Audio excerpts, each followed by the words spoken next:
started. Okay. Okay.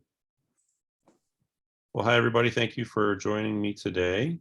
My name is Jason High, and I'm going to share my screen. Can do that.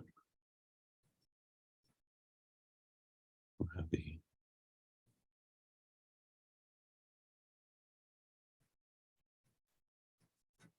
I have to change my preferences here. Shouldn't have to. Should you, John? No, it should be set up. You should just be able to share.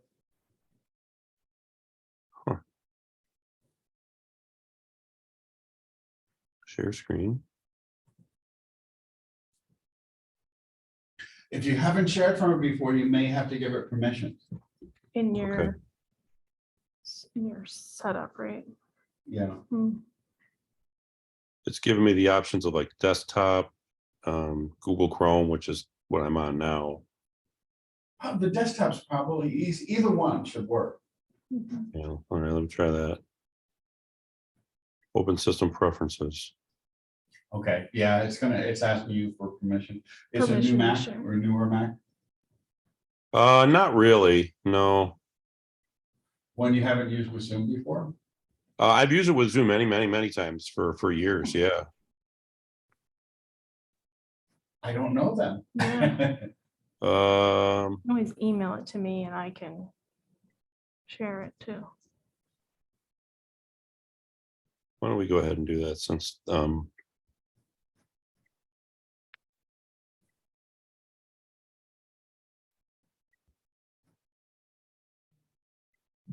that.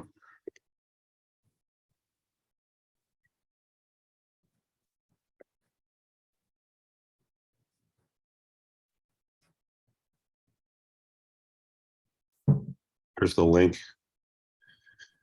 Here's the link coming, Jess.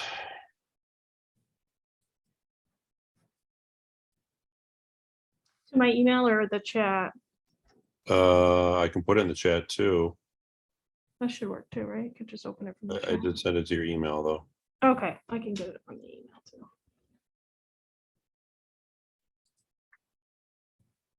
Hello, Nora. Thanks for joining us. Nice to see you. It's been too long. I know, it's felt like so long. I mean, it really has been a month almost, which Yeah. is crazy. Yeah. How was your holidays? Went by really fast, very hectic. Yeah. Did your son get everything on his Christmas list? Yeah, he did. There. Good. Thank you, Jess. Thank you.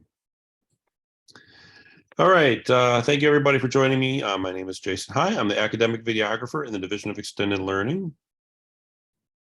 And I'm here to give you some tips on how to improve your self-made videos in terms of audio, video, equipment, and things of that nature.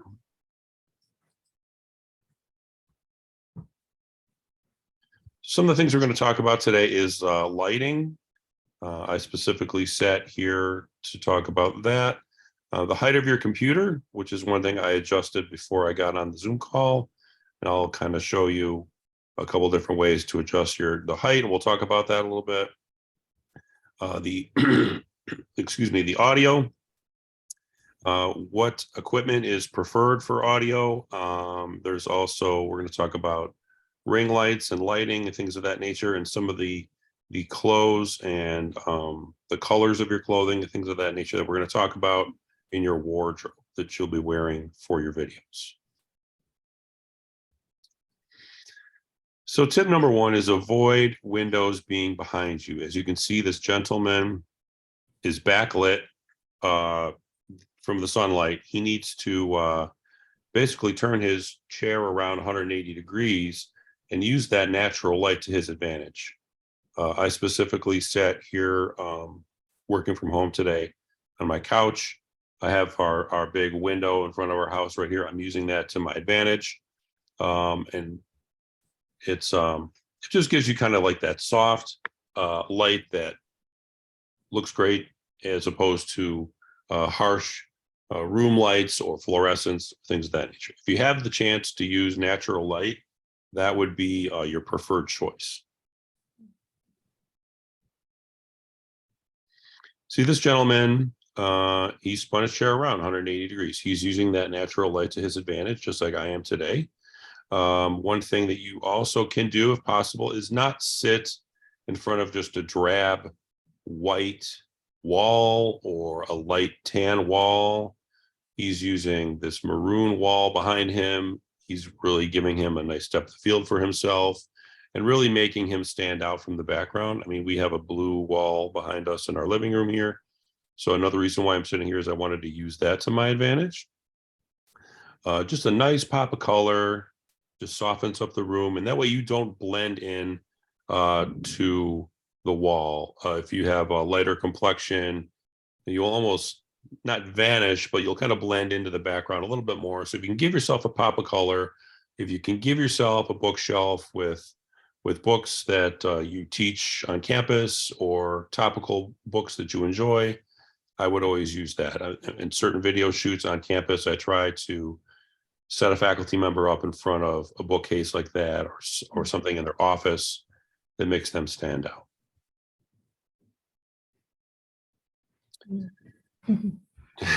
Try not to use your computer screen light as your key light, as your main source of light.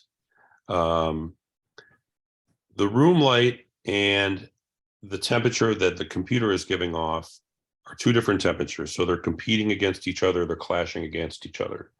Believe it or not, this laptop light source is the same color temperature. It's 5,600 Kelvin as the sun. But this gentleman is indoors, probably in his basement, it looks like, with no access to sun. So those competing color temperatures are clashing against each other. The indoor color temperature is 3,200. Like I said, the computer screens and the outdoor setting is 5,600 Kelvin. There's just too much of a difference between those two to give yourself a nice looking shot, a nice looking video. Mm. If you can use an additional light source besides your computer screen, and we're going to get to that in a second, I would go ahead and do that. Because you don't want to look like Violet Beauregard from Charlie and the Chocolate Factory.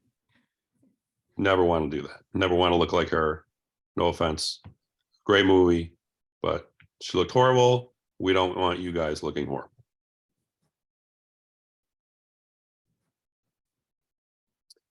One thing that's becoming more popular, especially through COVID, were ring lights.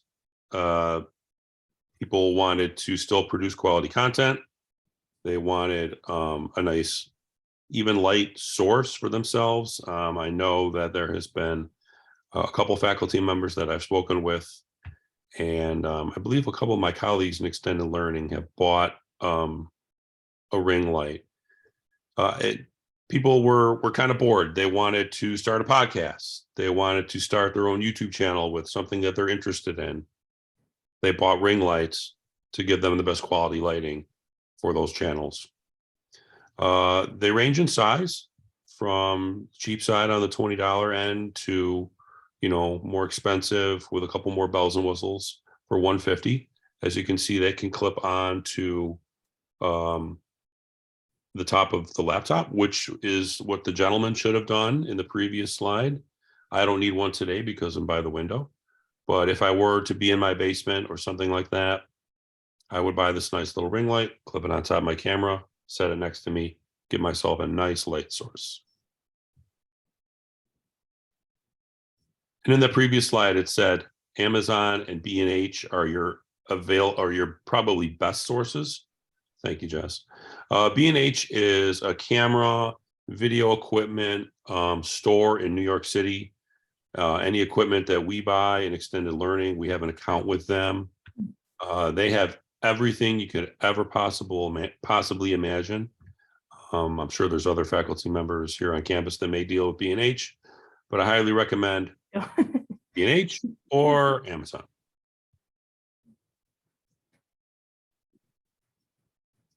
Ring lights are in high demand. Everybody's using them. Everybody's buying them. They held over 39% of the market in 2021.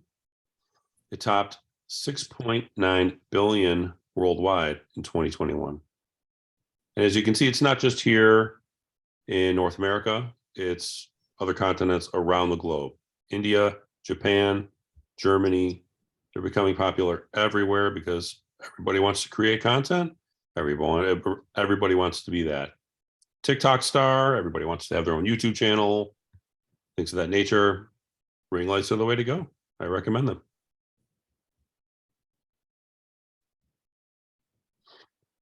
So as you can see, this gentleman looks like he may be working on the road in his hotel room, maybe on a Zoom call.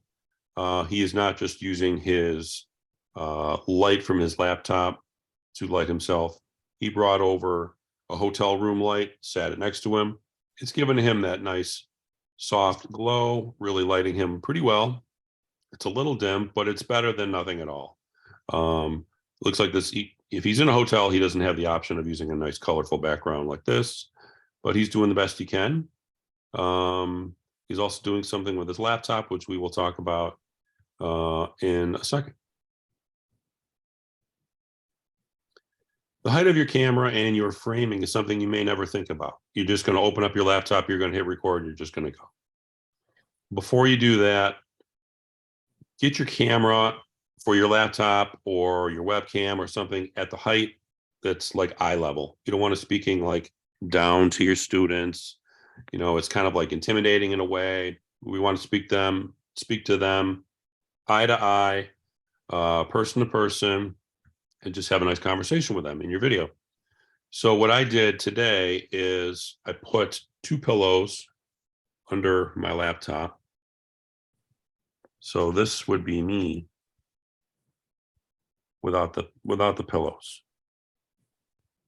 But I put the pillows back. I'm speaking to you on more of an eye-to-eye level. This is what that gentleman did. He used his case for his laptop and even put an additional towel that he probably grabbed from his hotel room bathroom. Gave that a little extra height. So he is speaking directly into his camera at an eye-to-eye level. Nobody wants to see, sorry, Jess, again, nobody wants to see the up the nose shot because, you know, that's just kind of, really is kind of gross. You never know what's up a person's nose. We don't need to see that. This is what that gentleman did. Used pretty innovative, used his towel, used his case for his laptop. It just gave him an additional, 8-9 inches to raise his camera up more to his eye level.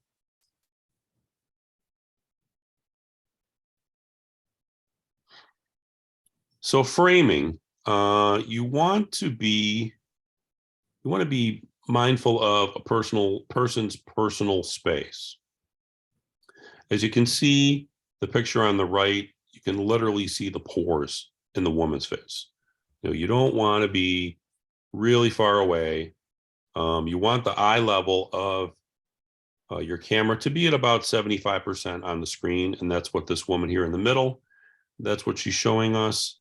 A little bit of headroom up top, like myself right now. Just got a little bit of room. My eye level is nearly at 75, 80% maybe. But you want just a nice medium frame. No wide shots preferably, and nothing too close at all. You don't want to be in a person's face giving a lecture or recording a video for yourself.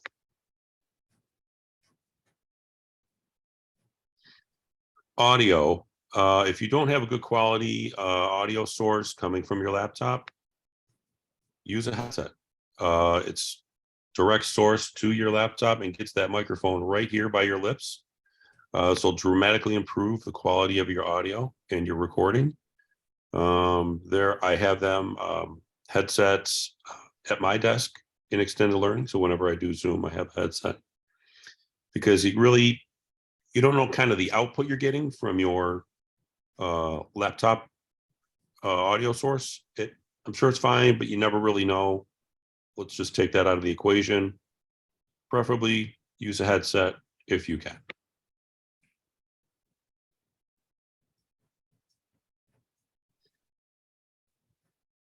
One of the microphones that I would recommend is this CAD Audio USB microphone. It's just a simple little microphone on the side of your desktop or your laptop, next to your laptop. It's got a nice tripod. It's relatively inexpensive. It's got great reviews. It eliminates the popping of the P's, which is something that will diminish the quality of your audio. It's currently on Amazon for like $25. It's just a simple USB input. One thing I would recommend is before you have a 10-minute lesson that you want to prepare, maybe do like a 1-minute recording. Make sure that audio is where you want it to be. Check that 1-minute clip. If you're satisfied, proceed. If you're not, if it's too low or if it's too loud, if it's too low, I would just move it a little bit closer to me. If it's too loud, move it away, or if you have a mixer, turn it up or turn it down. But one thing, you don't want to get done with a 20-30 minute lecture and be like, oh my gosh, this audio is terrible. I'm going to have to do this all over again. You don't want to waste your own time. You certainly don't want to present that to your students. But yeah, just take an extra minute, do a quick little test record, make sure it's good, and then proceed.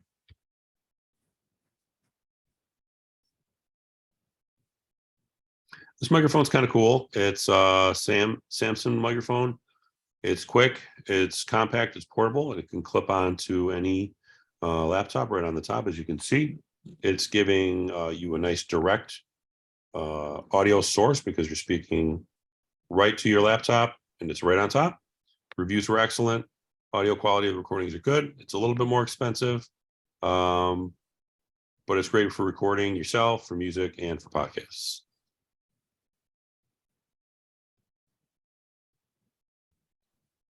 Snowball microphone is very popular. We have a couple in extended learning that a couple of my colleagues use. It just sits right next to your computer. Picks up a lot of the room noise a little bit, but it's a great audio source. I believe my colleague Greg Ketchum uses one. It's really compatible with any computer. And if you try to keep it in front of your laptop, because it'll pick up mainly what the direct source, which is yourself. Great reviews, and it's a little bit more expensive. If you can afford it, this would be a very good choice if you were to record lectures or podcasts or things of that nature. I believe I might have seen them in the SALT office there.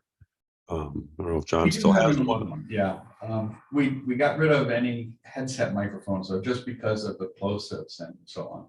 Okay. They're hard to edit out. There you go. Okay. Wardrobe is something that you may not think about. You just, again, well, I need to record something real quick. Be aware of what you're wearing. Be professional. You're representing yourself. You're representing the university. You don't just want to slide out of bed in your bathrobe like this woman is. She does have great light source, the natural light. However, dress professionally, wear a nice solid color. We're going to get into that in a second. I'm wearing maroon today. But yeah, just, think about what you're going to wear maybe the night before, get it out.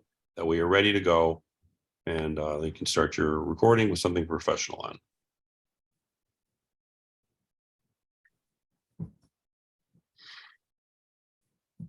Tips to improve your wardrobe is white looks okay, especially if you have a colorful background. You can see the light bouncing off this gentleman's shirt. It's kind of filling in the chin area, some of his cheeks and his mouth. On top of using his light source, he also has the shirt, so it's giving him an additional bounce effect under his chin and his mouth. Solid colors are also excellent choices. Reds, blues, yellows, greens, especially if you're doing it at home. But if you're ever do something in front of a green screen, you don't want to wear green because you're going to turn into a ghost and you're going to vanish.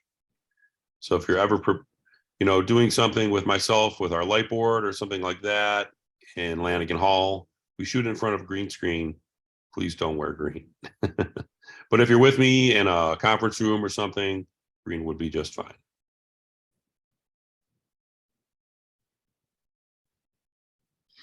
If you have something prepared and you're not just ad-libbing, you have scripts, some points that you want to get across. A lot of faculty that I work with, we've had scripts sent to me. We upload into our teleprompter. We always practice. We kind of go through it once, maybe twice, until the faculty is comfortable. And then I hit the record button. I just don't hit the record button right away. I want them to get comfortable with scripts or with the teleprompter. A lot of faculty that I've worked with have not used a teleprompter before, but just practice, practice, practice. You know, if you have like a stand next to your computer with your script, if you're doing something from your home or for your office without me, practice. Just, I cannot stress it enough, because it'll iron out all those ums and those ahs and those little pregnant pauses and things of that nature. And it'll just give you a nice, cleaner outcome in terms of your video.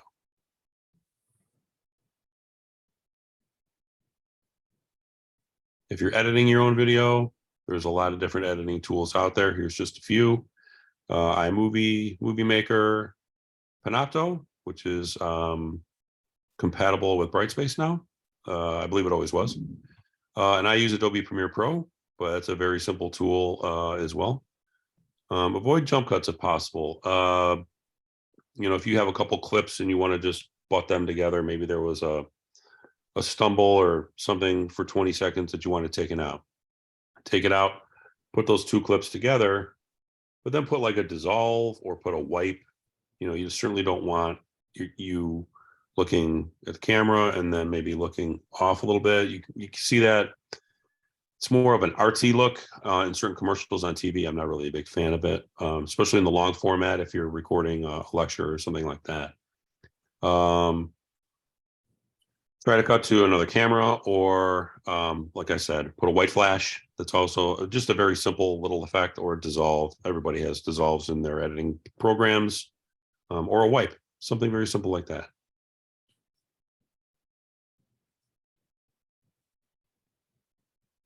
We have a few additional tools to talk about. This is the light board that I mentioned. It was assembled a few years ago, just pre-COVID in March 2019. It's available to reserve with myself if you have a longer format lecture.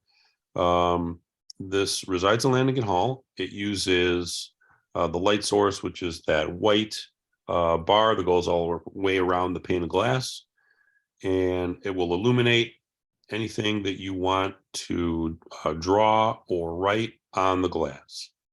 And it's simple as we have a solution that I can wipe it off when you're done and dry it off with another additional towel.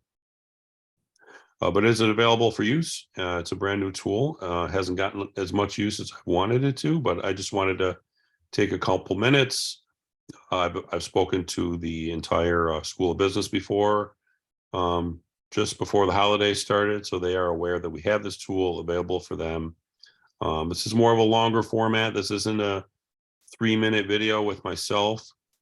This will be like for a topic that maybe students aren't just grasping. This is a nice visual way to kind of explain things, show them charts, graphs, anything you want to draw on there to get your point across.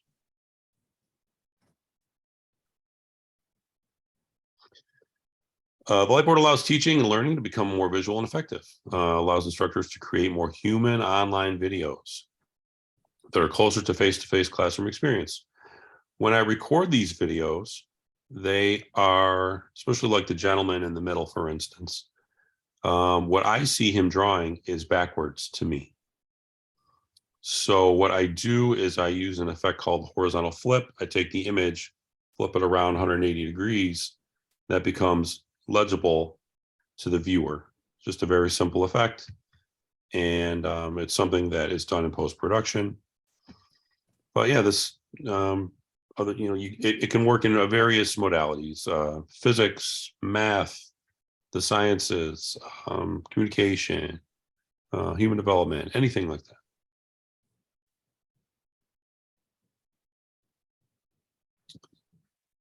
This is a video from Sarah Bonzo in the School of Business.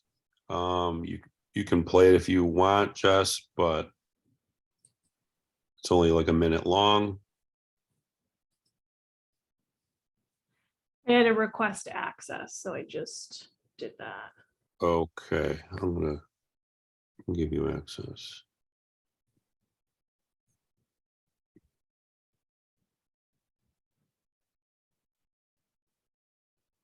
Where would that have request? Probably to your email. Yeah. Oh, there it goes. I just got it. Okay. Oh, is it set to share audio? I don't think so. I didn't do anything when I came in, so probably not.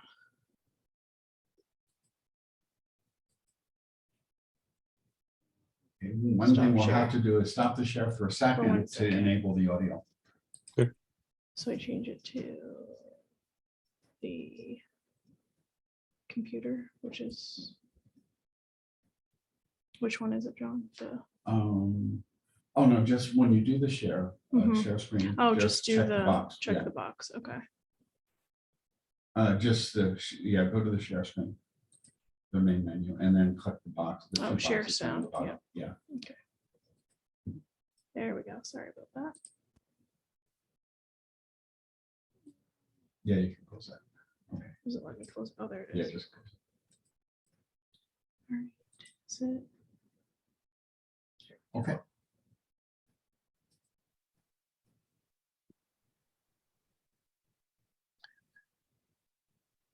And here, we always want to, when we Turn do up the the forward volume. pass, we're going to be filling out the top two quadrants here in each node. On the computer. And we're going to use a max rule to help us fill out these top two quadrants. This is going to be the earliest second. time, or the earliest. Not allowing me to- No, not that volume, on the computer itself. Okay. Says it's on 76. Do the function keys change volume on that one? Doesn't look like it. Okay. We'll try it again. Let's see. I just turned it up. It was low, so.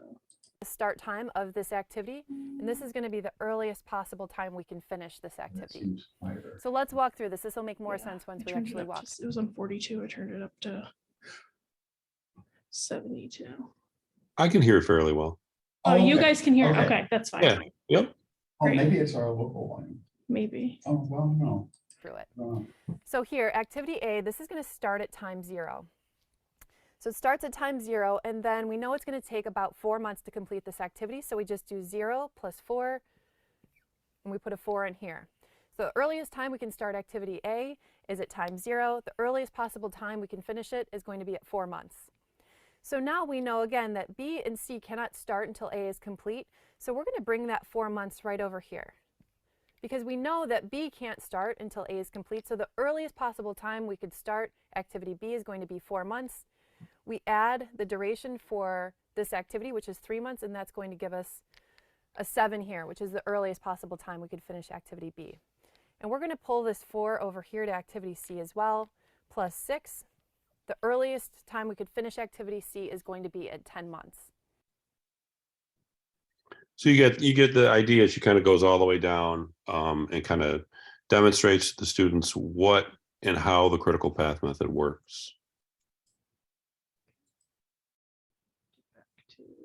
I probably could have just. Yeah, if you share the screen, then it will. I just- Yeah, just share the screen. Well, okay. I'm trying to get back to that. There we go. Are you seeing the slides? Yes. Okay. So that's all I had. I don't know if anybody had any questions or comments or anything, but I'm available now, or you can always email me and I'd be happy to answer anything. Thank you. Some really good advice. Good. Thank you. Thank you for attending, Nora and Melissa. I appreciate it. And Jess and John, it's always great seeing you guys. Yeah, See you. great. You guys have a good rest of your day. Thanks so much. Thanks. Thank you. Thanks, Jay. Bye. Bye.